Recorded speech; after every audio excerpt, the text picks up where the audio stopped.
Bhavnagar Ahmedabad highway નારી ચોકડી પાસે ચોરીના ગુનામાં સંડોવાયેલ 2 આરોપીઓને એલસીબી પોલીસે ઝડપી લીધા। ભાવનગર એલસીબી સ્ટાફના માણસો ભાવનગર શહેર વિસ્તારમાં પેટ્રોલિંગમાં હતા તે દરમિયાન બાતમી રાહે હકીકત મળેલ કે ભાવનગર અમદાવાદ હાઈવે નારી ચોકડી પાસે રેલવે પુલની વચ્ચે અંબિકા રિસોર્ટ પાસે એક બર્ગમેન સ્કૂટર ઉપર 2 ઈસમો બેઠેલ છે અને તેઓ પાસે સોના ચાંદીના દાગીના અથવા રોકડ રકમ છે જે તેઓ ક્યાંકથી ચોરીથી અથવા છળકપટથી મેળવેલા છે। જે શંકાના આધારે રેડ કરતા જાણવા મળ્યું કે આજથી 15 દિવસ પહેલા બંને ઈસમોએ કબજે કરેલ બર્ગમેન સ્કૂટર લઈને પોતે રાત્રિના સમયે પ્રથમ નાની ખોડિયાર મંદિર પાછળ આવેલ એક સોસાયટીમાં બંધ મકાનમાંથી સોના ચાંદીના દાગીના ચોરી કરેલ તેમજ એ જ રાત્રિમાં નારીગામમાંથી એક બંધ મકાનમાંથી સોના ચાંદીના દાગીના તથા રોકડ રૂપિયા ચોરી કરેલ।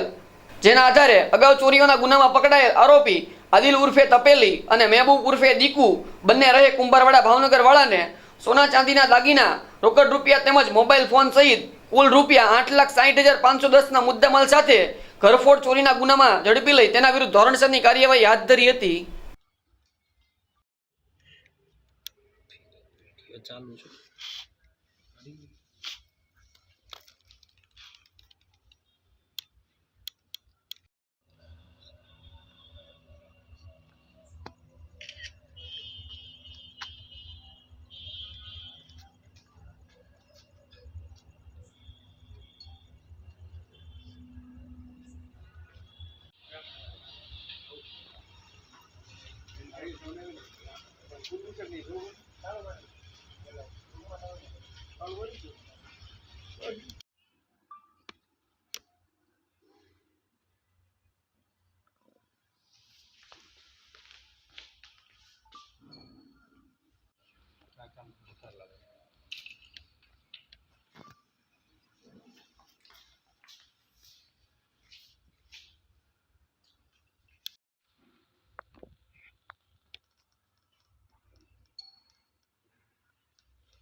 एक मिनट फिर आऊँ ऊपर